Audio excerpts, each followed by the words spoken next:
रात में शराब पीती थी ममता कुलकर्णी? स्पिरिचुअल जर्नी होने के बावजूद क्या शराब के नशे में रहती थी ममता कुलकर्णी? साध्वी बनने के बाद भी क्या पार्टियां कर रही थी ममता कुलकर्णी? महामंडलेश्वर पद से हटाए जाने के बाद अब ममता इन गंभीर आरोपों से घिर गई है। क्या बॉलीवुड की ये हीरोइन साध्वी बनने के बाद भी कर रही थी मस्ती? क्या दिन रात शराब के नशे में डूबी रहती थी ममता? क्या है सच्चाई, खुद ममता ने बताई। चलिए आपको बताते हैं इन सभी आरोपों पर ममता ने क्या कुछ कहा है। नमस्कार, आप देख रहे हैं 24 अड्डा। मैं हूं आपके साथ अंजलि मिश्रा। ममता कुलकर्णी जब से भारत लौटी हैं, लगातार सुर्खियों में हैं। उन पर कई तरह के गंभीर आरोप भी लगे हैं। इन सभी आरोपों पर अब खुद ममता ने अपनी चुप्पी तोड़ दी है। आप सबको मालूम है कि हाल ही में महाकुंभ में उन्हें किन्नर अखाड़े की महामंडलेश्वर बनाया गया था, लेकिन विवादों के कारण सिर्फ 7 दिन में ही उन्हें महामंडलेश्वर पद से हटा दिया गया।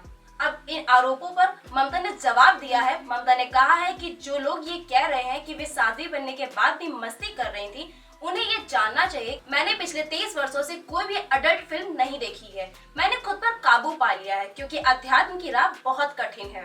अपने इस मुश्किल सफर के बारे में बात करते हुए ममता कहती हैं, मुझे याद है कि जब मैं नवरात्रि के 9 दिन तक व्रत रखती थी, पानी तक नहीं पीती थी, लेकिन बाहर के लोगों ने यह अफवाह उड़ाते हुए कहा कि मैं दिन में हवन करती हूँ और रात में 2 पैक लगाती हूँ। यहाँ तक अफवाह फैलाई जाती थी कि मैं शराब के नशे में टुल होने के लिए ताज होटल जाती थी। सोचिए, मैं अध्यात्म की राह पर थी, नवरात्रि का व्रत कर रही थी, तो क्या मैं ऐसा कर सकती थी? तब मैं बॉलीवुड का हिस्सा थी, फिल्मों में काम कर रही थी और इस कारण मुझे टारगेट करना आसान था। ममता ने आगे बताया, जब मैं बॉलीवुड में थी तब 1997 के आसपास की बात है। मेरे गुरु मेरी जिंदगी में आए। उस समय बॉलीवुड में मैं काम कर रही थी और मेरी जिंदगी एक स्ट्रिक्ट रूटीन से चल रही थी। मैं शूटिंग के लिए जाती थी तो 3 बैग लेकर जाती थी। एक बैग में मेरे कपड़े होते थे, दूसरे में मेरा पोर्टेबल मंदिर होता था। गुरु जी ने मुझे इसके लिए तैयार किया था। ये मंदिर मेरे कमरे में एक टेबल पर बनाया जाता था, जहाँ मैं काम पर जाने से पहले पूजा करती थी। मेरे गुरुजी ने मुझसे कहा था कि आप इस अनुष्ठान को पूरा करने के बाद ही शूटिंग पर जाएं, और मैं वही करती थी। ममता ने सभी आरोपों का खंडन करते हुए कहा है, मैं नवरात्रि का व्रत रखती थी। 9 दिन की सिद्धि में मैं सुबह, दोपहर और शाम को 3 बार हवन करती थी। सिर्फ पानी पीकर मैं रहती थी। 36 किलो चंदन से यज्ञ करती थी। आप अंदाजा लगा सकते हैं कि मेरी क्या स्थिति होती थी तब। उसी समय मेरे डिजाइनर, जो उस समय बॉलीवुड में थे, उन्होंने ही मुझसे कहा था, ममता तुम क्या कर रही हो? बहुत सीरियस हो गई हो, उठो, 9 दिन बहुत होते हैं, चलो अब चलते हैं। उनके कहने पर ही मैं ताज घूमने गई थी। तब मैं स्कॉच पीती थी, लेकिन 2 पैक के बाद ही मुझे भागकर वॉशरूम जाना पड़ता था। ऐसा लगता था कि जैसे शराब का नशा मेरे सिर पर चढ़ गया हो। 9 दिनों की तपस्या ने मुझे बुरी तरह से थका दिया था। मुझे बार बार ऐसा लग रहा था जैसे मेरे अंदर जलन हो रही है। एक बार तो ऐसा हुआ कि मैं 40 मिनट तक वॉशरूम में ही बैठी रही, सोचती रही आखिर ये हो क्या रहा है। ममता ने आगे कहा, ये सब 1996-97 में मेरे साथ हो रहा था। मैं अध्यात्म की राह में थी और मेरे ऊपर आरोप लग रहे थे।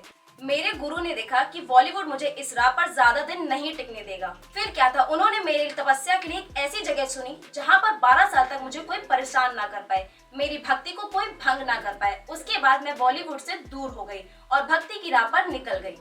आप सबको मालूम है कि ममता ने दुबई और केन्या में कई साल बिताए हैं। कहा जाता है कि ममता ने 12 साल तक दुबई में साध्वी का जीवन जिया है।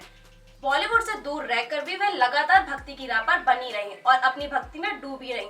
हालांकि इस बीच उन पर ड्रग केस का आरोप लगाया गया था। 2000 करोड़ के ड्रग मामले पर उन पर केस चला था, लेकिन बाद में कोर्ट ने उन्हें बरी कर दिया। करीब 25 साल बाद ममता भारत लौटी तो एक बार फिर से विवादों में घिर गयी। इस बार वे महाकुंभ पहुंची और उन्हें किन्नर अखाड़े की महामंडलेश्वर बनाया गया। महामंडलेश्वर बनते ही उन पर सवाल उठने लगे, विवाद गहराने लगे। लोग कहने लगे कि अचानक से ऐसे किसी को इतना बड़ा पद कैसे दिया जा सकता है। इन विवादों के कारण केवल 7 दिन में ही उन्हें पद से हटा दिया गया। उन पर कई तरह के आरोप लगे, लेकिन अब ममता ने इन सभी आरोपों का जवाब दे दिया है। ममता ने 2 टूक कहा है कि वे अब भी अध्यात्म की राह पर हैं और जो भी उन पर आरोप लगाए जा रहे हैं वे सभी बेबुनियाद हैं। उन्होंने कहा है कि अध्यात्म की राह बहुत कठिन है और मैंने इस राह पर चलने के लिए वर्षों तक कठोर तपस्या की है। इस मामले में आपका क्या कहना है, कमेंट बताइए। मिलते हैं अगले वीडियो में। देखते रहिए 24 अड्डा।